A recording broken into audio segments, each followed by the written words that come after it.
السلام علیکم ناظرین، آپ دیکھ رہے ہیں ڈرامہ سیریل کٹپتلی، جس کی آنے والی ایپیسوڈ بہت ہونے والی انٹرسٹنگ۔ آپ دیکھیں گے کہ ایان بہت پریشان ہوتا ہے اور وہ سوچتا رہتا ہے کہ اب میں کیا کروں۔ وہ یہی سوچتا ہے کہ مجھے ایسا کیوں لگ رہا ہے کہ کوئی مجھے پکار رہا ہے اور مجھے اس کی آواز سنائی دیتی ہے، لیکن وہ اپنے آپ سے ہی باتیں کر رہا ہوتا ہے۔ ادھر ابھی یہی سوچ رہا ہوتا ہے تو وہاں پہ اریبہ آ جاتی ہے۔ اریبہ کہتی ہے کہ ایان تمہیں کیا ہوا ہے، کیوں تم اتنے پریشان ہو؟ تو اس پر ایان کہتا ہے کہ اریبہ تم یہاں سے چلی جاؤ، میرا دماغ مت خراب کرو، بس مجھے کچھ بھی نہیں ہوا۔ تو اس پر کہتی ہے کہ ایان تمہیں ہو کیا گیا ہے؟ ابھی تم ایک پل میں کیسے تھے اور ابھی تم کیسے ہو گئے؟ میں جانتی ہوں کہ تمہیں برا لگ رہا ہے کہ میں نے ساری تصویریں تابین کو بھیجی تھی۔ اس پر ایان کہتا ہے کہ ایسی کوئی بات نہیں ہے یہاں پر اریبہ، تم میری دماغ مت خراب کرو، میں تم جانتی ہو کہ کس وجہ سے پریشان ہوں۔ تو اس پر اریبہ کہتی ہے کہ تم کس وجہ سے پریشان ہو؟ وہ کہتا ہے کہ میں ہارون کی وجہ سے پریشان ہوں۔ تم نے کہا تھا کہ تم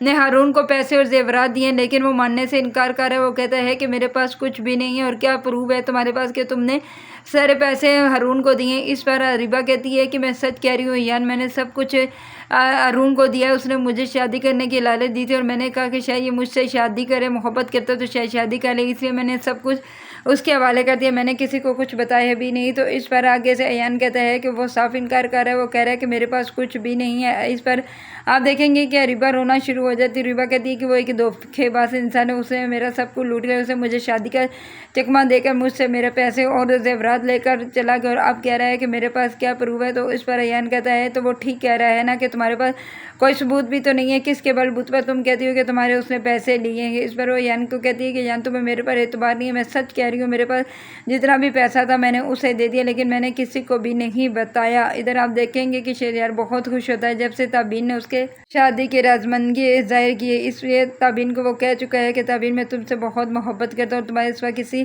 سے شادی نہیں کروں گا۔ یہ سوچ کر وہ پاگل ہو رہا تھا، اور بالآخر وہ اپنے ماں باپ کو لے کر تابین کے گھر چلا ہی جاتا ہے اور رشتے کی بات کر لیتا ہے، جس کی وجہ سے تابین کے ماں باپ بھی بہت خوش ہو جاتے ہیں، اور وہ شہریار اور تابین کی شادی کو بھی کہتے ہیں کہ ٹھیک ہے بیٹا، اگر تم دونوں خوش ہو تو ہمیں بھی اس سے شادی سے کوئی اعتراض نہیں ہے، اور جب چاہو تم آ کر ہماری بیٹی سے نکاح کر کے اسے رخصت کروا کر لے کے جا سکتے ہو۔ ادھر آپ دیکھیں گے کہ تابین بھی بہت خوش ہوتی ہے جب سے اس کے ماں باپ نے بھی شہریار کے لیے اس کے ساتھ حامی بھری ہے، اور وہ کہتی ہے کہ اپنے باپ کو کہتی ہے کہ بابا جان، میں بہت خوش ہوں، آپ نے میری اور شہریار کی شادی کے بارے میں سوچا، لیکن میں نے آپ سے ایک بات کرنی ہے۔ تو اس پر وہ کہتا ہے کہ کیا بات؟ وہ کہتی ہے کہ میں تب تک شادی نہیں کروں گی جب تک اریبہ کی ایان کے ساتھ شادی نہیں ہوگی۔ اس پر اس کا باپ کہتا ہے کہ تم کیسی باتیں کر رہی ہو بیٹا، وہ ایان کی مرضی، وہ اریبہ سے شادی کرے یا نہ کرے، تم کیوں ایسی شرط رکھ رہی ہو؟ وہ کہتی ہے کہ جو بھی ہے تو وہ میری چھوٹی بہن ہے، میں اس کو دکھی نہیں دیکھ سکی، آگے بھی دو اس کی شادیاں ناکام ہوئی ہیں، اس لیے میں بابا آپ کو کہہ رہی ہوں کہ آپ پھپھو سے بات کریں کہ اریبہ اور ایان کی شادی کروا دیں۔ اس پر وہ کہتی ہیں، یہ باپ اس کا کہتا ہے کہ ٹھیک ہے، میں اپنی بہن سے بات کروں گا کہ وہ ایان اور اریبہ کی شادی کروا دے۔ ویسے بھی اریبہ ایان کو بہت پسند کرتی ہے، اس کے بغیر نہیں رہ سکتی، تو اسی لیے اسے چاہیے کہ ان دونوں کی آپس میں شادی کر دے۔ اس پر اس کی ماں کہتی ہے کہ اشفاق صاحب، میں بھی تو یہی چاہ رہی ہوں کہ اگر آپ ایان اور اریبہ کی شادی کروا دیں تو اریبہ کی بھی زندگی سنور جائے گی، کیونکہ ویسے تو آپ دیکھ رہے ہیں کہ وہ کیسے در کی ٹھوکریں کھا رہی ہیں، لیکن اس پر ایک اور بھی بات یہ ہے کہ آپ کی بہن بالکل بھی اریبہ کو پسند نہیں کرتی، وہ اریبہ سے کبھی بھی ایان کی شادی نہیں کروائے گی۔ اس پر اشفاق صاحب کہتے ہیں کہ میں خود بات کروں گا ایان اور اپنی بہن سے، وہ دیکھنا کہ اریبہ سے شادی کرنے کے لیے تیار ہو جائے گا، مجھے یقین ہے وہ میری بات نہیں ٹالے۔